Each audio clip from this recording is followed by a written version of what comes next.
Unless అనే పదాన్ని ఎప్పుడు ఎలా ఉపయోగించాలో అనేది నేర్చుకోబోతున్నాము. కాబట్టి ఈ టాపిక్ మీద మీకేమైనా డౌట్స్ ఉన్నట్లయితే చివరి వరకు చూడండి, మీ డౌట్స్ అనేవి క్లియర్ చేయబడతాయి. అసలు మనం అన్లెస్ని ఎప్పుడు ఎలా ఉపయోగిస్తామంటే, ఏదైనా ఒక పని జరిగితే తప్ప ఇంకో పని జరగదు అని చెప్పే సందర్భంలో వాడుతాం. అంటే ఇక్కడ రెండు పనుల గురించి మనం మాట్లాడడం జరుగుతుంది. అందులో మొదటి పని జరిగితే తప్ప రెండవ పని జరగదు అని చెప్పే సందర్భంలో మనం ఈ అన్లెస్ను ఉపయోగించడం జరుగుతుంది. నువ్వు ఆమెను అడిగితే తప్ప ఆమె నీకు సహాయం చేయదు. ఇక్కడ రెండు వాక్యాలు ఉన్నాయి. మొదటి వాక్యంలో పని జరిగితే తప్ప రెండవ వాక్యంలో పని జరగదు అని చెప్పడం అన్నమాట. అంటే నువ్వు ఆమెను అడిగితే తప్ప ఆమె నీకు సహాయం చేయదు. ఇంకో ఎగ్జాంపుల్ చూస్తే, నువ్వు బాగా చదివితే తప్ప నువ్వు పరీక్ష పాస్ కావు. ఇక్కడ కూడా మనకి రెండు వాక్యాలు ఉన్నాయి. మొదటి వాక్యంలో పని జరిగితే తప్ప రెండో వాక్యంలోని పని జరగదు. అంటే నువ్వు బాగా చదివితే తప్ప నువ్వు పరీక్ష పాస్ కావు. ఓకే, ఇప్పుడు వీటిని ఇంగ్లీష్లో ఎలా చెప్పాలో చూద్దాం. చూడండి, ఇక్కడ నువ్వు ఆమెను అడిగితే తప్ప ఆమె నీకు సహాయం చేయదు. నువ్వు ఆమెను అడిగితే తప్ప అంటే unless you ask her. Unless you ask her, మనకు అన్లెస్ తర్వాత ప్రజెంట్ సింపుల్ వాక్యం రావాలి, కామా తర్వాత ఫ్యూచర్ సింపుల్లో వాక్యం రావాలి. ఇది గ్రామర్ రూల్ అన్నమాట. అన్లెస్ యు ఆస్క్ హర్, నువ్వు ఆమెను అడిగితే తప్ప షీ వోంట్ హెల్ప్ యూ, ఆమె నీకు సహాయం చేయదు. నువ్వు బాగా చదివితే తప్ప నువ్వు పరీక్ష పాస్ కావు. మొదటి వాక్యం చూస్తే, నువ్వు బాగా చదివితే తప్ప అంటే unless you study well. Unless you study well, నువ్వు బాగా చదివితే తప్ప.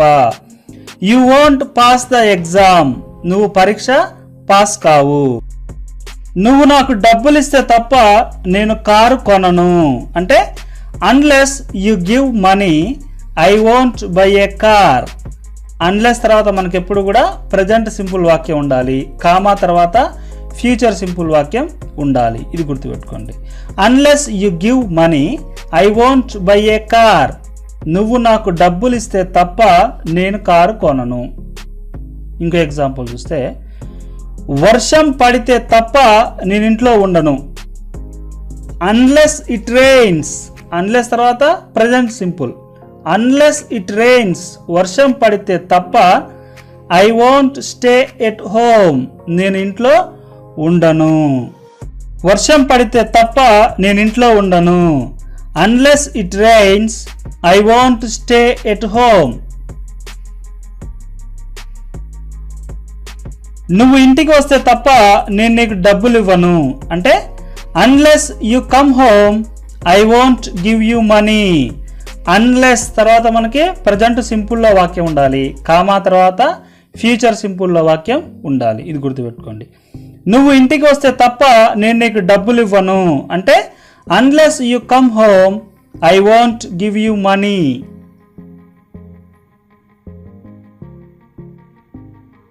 వారు బాగా ఆడితే తప్ప వారు మ్యాచ్ గెలవరు. అంటే అన్లెస్ దే ప్లే వెల్, వారు బాగా ఆడితే తప్ప they won't win the match. మనకి అన్లెస్ తర్వాత ప్రజెంట్ సింపుల్, కామా తర్వాత ఫ్యూచర్ సింపుల్. ఓకే, వారు బాగా ఆడితే తప్ప వారు మ్యాచ్ గెలవరు. Unless they play well they won't win the match. During అనే పదాన్ని ఎప్పుడు ఎలా ఉపయోగించాలో అనేది నేర్చుకోబోతున్నాం. డ్యూరింగ్ని మనం ఆ సమయంలో అనే తెలుగు అర్థంతో ఉపయోగించడం జరుగుతుంది. అంతేకాకుండా డ్యూరింగ్ తర్వాత మనం ఎప్పుడు కూడా నౌన్ అనేది ఉపయోగించాలి, ఒక వాక్యం అనేది రాకూడదు. ఎగ్జాంపుల్గా చూస్తే, డ్యూరింగ్ ద క్లాస్, ఇక్కడ డ్యూరింగ్ తర్వాత క్లాస్ అనేది ఒక నౌన్ అన్నమాట. డ్యూరింగ్ ద సమ్మర్, ఇక్కడ సమ్మర్ అనేది ఒక నౌన్. డ్యూరింగ్ ద మీటింగ్, ఇక్కడ మీటింగ్ అనేది వెర్బ్ జెరండ్ ఫామ్లో ఉంది. అంటే ప్రతి జెరండ్ ఫామ్ కూడా మనకి నౌన్ లాగా పనిచేస్తాయి. డ్యూరింగ్ ద వెకేషన్, ఇక్కడ వెకేషన్ అనేది నౌన్. ఈ విధంగా మనకి డ్యూరింగ్ తర్వాత నౌన్ అనేది రావాలి. క్లాస్ సమయంలో దయచేసి మీ ఫోన్స్ స్విచ్ ఆఫ్ చేయండి. అంటే please switch off your phones during the class. Please switch off your phones during the class. Class సమయంలో దయచేసి మీ ఫోన్స్ స్విచ్ ఆఫ్ చేయండి. మీటింగ్ సమయంలో మీరు మాట్లాడకూడదు. You should not talk during the meeting. Meeting సమయంలో మీరు మాట్లాడకూడదు. You should not talk during the meeting.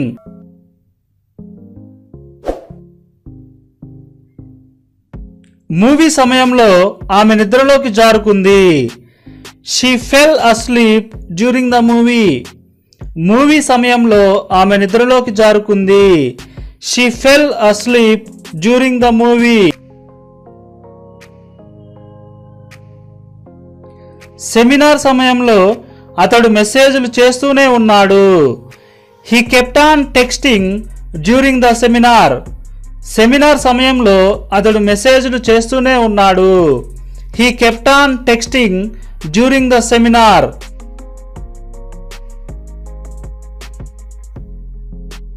మేము క్లాస్ సమయంలో ఏమీ మాట్లాడలేదు. We didn't talk anything during the class. మేము క్లాస్ సమయంలో ఏమీ మాట్లాడలేదు. We didn't talk anything during the class.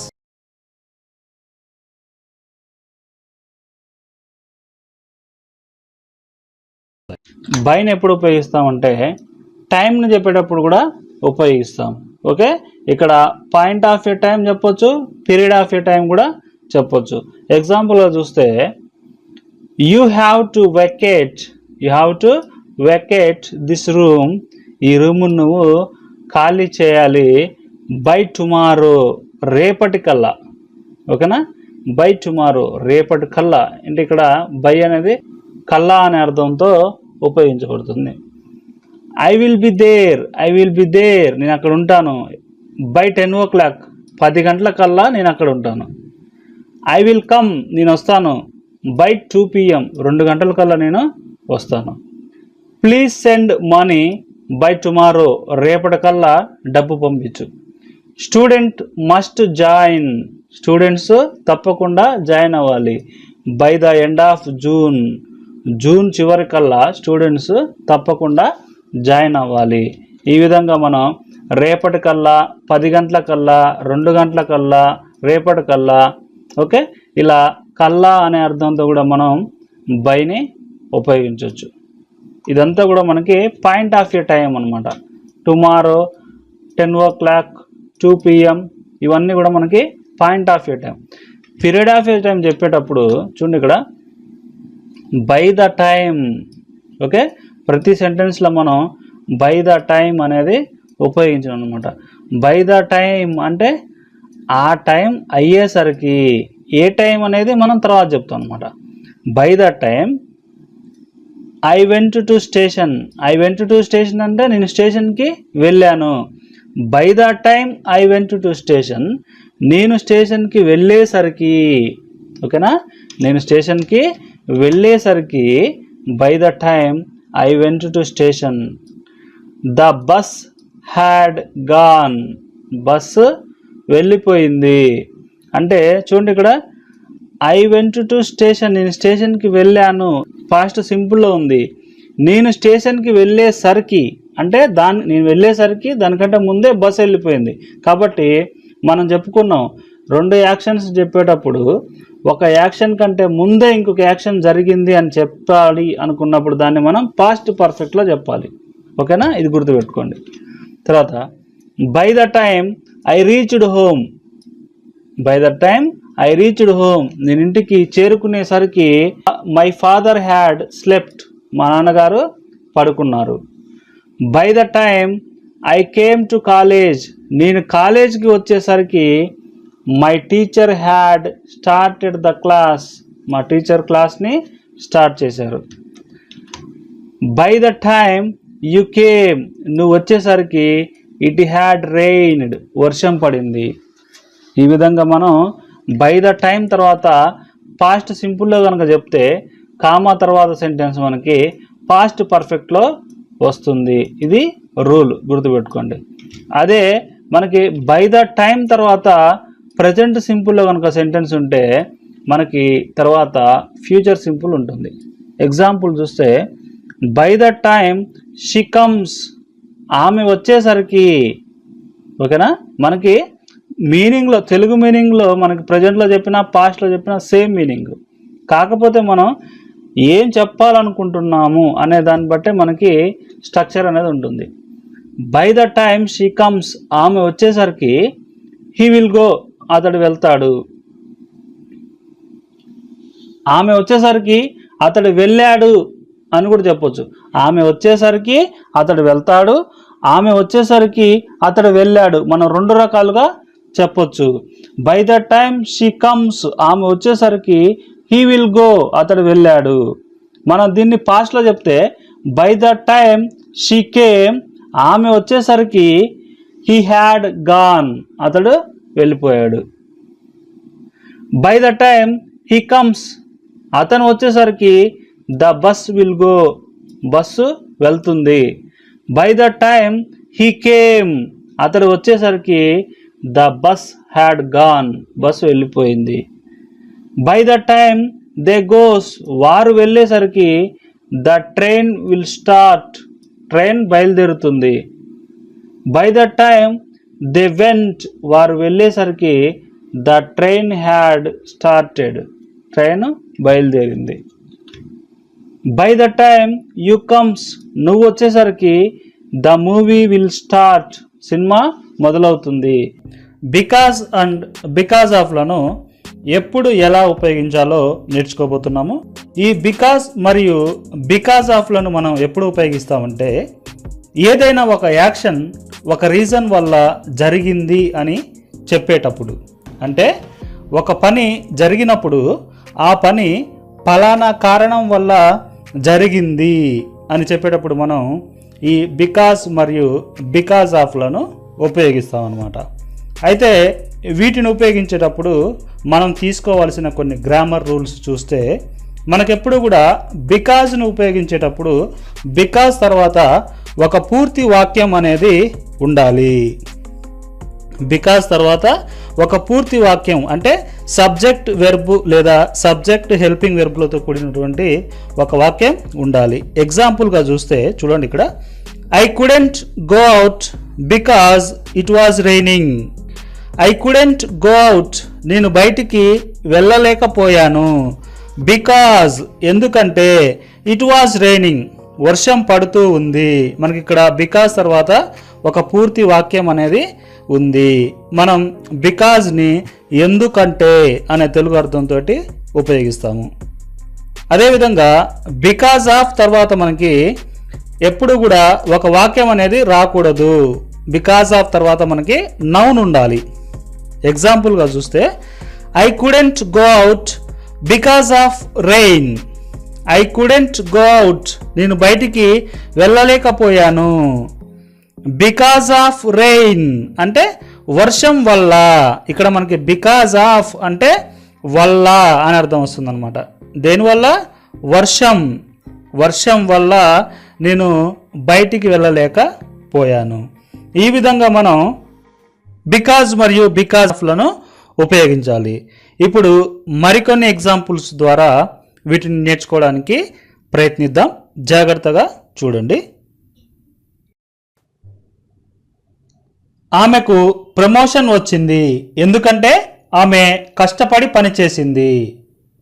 She got promotion, ఆమెకు ప్రమోషన్ వచ్చింది. బికాజ్, ఎందుకంటే షీ వర్క్ హార్డ్, ఆమె కష్టపడి పనిచేసింది. ఇక్కడ మనకి బికాజ్ వచ్చింది కాబట్టి బికాజ్ తర్వాత ఒక పూర్తి వాక్యం అనేది రావటం జరిగింది. ఓకే, ఇప్పుడు మనం బికాజ్ ఆఫ్తో కనుక ఎగ్జాంపుల్ చూస్తే ఆమె కష్టపడటం వల్ల ఆమెకు ప్రమోషన్ వచ్చింది. అంటే she got promotion because of hard work. ఇక్కడ బికాజ్ ఆఫ్ వల్ల, దేనివల్ల? హార్డ్ వర్క్, కష్టపడటం వల్ల ఆమెకు ప్రమోషన్ వచ్చింది. ఓకే, కాబట్టి ఇక్కడ మనం బికాజ్ ఆఫ్ యూజ్ చేసినాం. బికాజ్ ఆఫ్ తర్వాత నౌన్ అనేది వాడటం జరిగింది. నేను పరీక్ష ఫెయిల్ అయ్యాను ఎందుకంటే నేను బాగా చదవలేదు. ఐ ఫెయిల్డ్ ద ఎగ్జామ్, నేను పరీక్ష ఫెయిల్ అయ్యాను. బికాజ్, ఎందుకంటే. ఐ డిడెంట్ స్టడీ వెల్, నేను బాగా చదవలేదు. ఇక్కడ మనకి బికాజ్ వచ్చింది కాబట్టి బికాజ్ తర్వాత మనకి ఒక పూర్తి వాక్యం కూడా వచ్చింది. I failed the exam because I didn't study well. Okay, ఇప్పుడు మనం బికాజ్ ఆఫ్తో కనుక ఎగ్జాంపుల్ చూస్తే, నేను అజాగ్రత్త వల్ల పరీక్ష ఫెయిల్ అయ్యాను. అంటే ఐ ఫెయిల్డ్ ద ఎగ్జామ్, నేను పరీక్ష ఫెయిల్ అయ్యాను. బికాజ్ ఆఫ్ కేర్లెస్, అజాగ్రత్త వల్ల. ఓకే, నేను అజాగ్రత్త వల్ల పరీక్ష ఫెయిల్ అయ్యాను. I failed the exam because of careless. ఇక్కడ బికాజ్ ఆఫ్ వచ్చింది కాబట్టి మనకి పూర్తి వాక్యం రాకూడదు, నౌన్ రావాలి. అతడు ఆలస్యంగా వచ్చాడు ఎందుకంటే అతడు బస్ మిస్ అయ్యాడు. He came late because he missed the bus. He came late, అతడు ఆలస్యంగా వచ్చాడు. బికాజ్, ఎందుకంటే. హీ మిస్డ్ ద బస్, అతడు బస్సు మిస్ అయ్యాడు.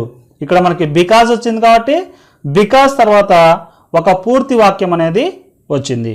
ఇప్పుడు మనం బికాజ్ ఆఫ్తో కనుక ఇలాంటి ఎగ్జాంపుల్ చెప్పాలనుకుంటే చూడండి, అతడు ట్రాఫిక్ వల్ల ఆలస్యంగా వచ్చాడు. హీ కేమ్ లేట్, అతడు ఆలస్యంగా వచ్చాడు. బికాజ్ ఆఫ్ ట్రాఫిక్, ట్రాఫిక్ వల్ల. ఓకే, ఇక్కడ మనకి బికాజ్ ఆఫ్ వచ్చింది కాబట్టి మనకి ఒక పూర్తి వాక్యం రాకూడదు, నౌన్ రావాలి. అందుకే ఇక్కడ మనం ట్రాఫిక్ని యూజ్ చేయడం జరిగింది. He came late because of traffic, అతడు ట్రాఫిక్ వల్ల ఆలస్యంగా వచ్చాడు. వారు చాలా ఆనందంగా ఉన్నారు ఎందుకంటే మీరు వారికి సహాయం చేశారు. దే వర్ సో హ్యాపీ, వారు చాలా ఆనందంగా ఉన్నారు. బికాజ్, ఎందుకంటే. యు హెల్ప్డ్ దెమ్, మీరు వారికి సహాయం చేశారు. ఇక్కడ మనకి బికాజ్ వచ్చింది కాబట్టి బికాజ్ తర్వాత మనం ఒక పూర్తి వాక్యాన్ని ఉపయోగించడం జరిగింది. దీన్ని మనం బికాజ్ ఆఫ్తో కూడా చెప్పొచ్చు. చూడండి, ఇక్కడ మీ సహాయం వల్ల వారు చాలా సంతోషంగా ఉన్నారు. అంటే దే వర్ సో హ్యాపీ, వారు చాలా ఆనందంగా ఉన్నారు. బికాజ్ ఆఫ్ యువర్ హెల్ప్, మీ సహాయం. బికాజ్ ఆఫ్ వల్ల. ఓకే, మీ సహాయం వల్ల. Because of your help they were so happy, వారు చాలా సంతోషంగా ఉన్నారు. ఇక్కడ మనకి బికాజ్ ఆఫ్ వచ్చింది కాబట్టి బికాజ్ ఆఫ్ తర్వాత మనకి పూర్తి వాక్యం రాకూడదు. నాకు ఒక గొడుగు అవసరం ఎందుకంటే వర్షం పడుతుంది. ఐ నీడ్ అన్ అంబ్రెల్లా, నాకు ఒక గొడుగు అవసరం. బికాజ్, ఎందుకంటే. ఇట్ ఈజ్ రైనింగ్, వర్షం పడుతుంది. ఇక్కడ బికాజ్ వచ్చింది కాబట్టి మనకి బికాజ్ తర్వాత ఒక పూర్తి వాక్యం అనేది రావాలి. I need an umbrella because it is raining. Okay, ఇదే వాక్యాన్ని మనం బికాజ్ ఆఫ్తో కూడా చెప్పొచ్చు. చూడండి, ఇక్కడ వర్షం వల్ల నాకు ఒక గొడుగు అవసరం. I need an umbrella because of rain. Because of rain, వర్షం వల్ల. Okay, I need an umbrella, నాకు ఒక గొడుగు అవసరం. వర్షం వల్ల నాకు ఒక గొడుగు అవసరం అంటే I need an umbrella because of rain. ఈ విధంగా మనం బికాజ్ మరియు బికాజ్ ఆఫ్లను ఉపయోగించవచ్చు. ఈ వీడియో కనుక మీకు నచ్చినట్లయితే లైక్ చేయండి. ఈ వీడియో మరో నలుగురు చూడాలని మీరు భావిస్తే మీ Facebook, Twitter, Google plus, WhatsApp ద్వారా షేర్ చేయండి. మీరు షేర్ చేస్తేనే మరో నలుగురికి ఈ వీడియో చేరుతుంది, వారు కూడా ఈ టాపిక్ నేర్చుకోవడానికి వీలవుతుంది. కాబట్టి మీరు తప్పకుండా షేర్ చేస్తారని నేను కోరుకుంటున్నాను. Thank you very much for watching Sai academy.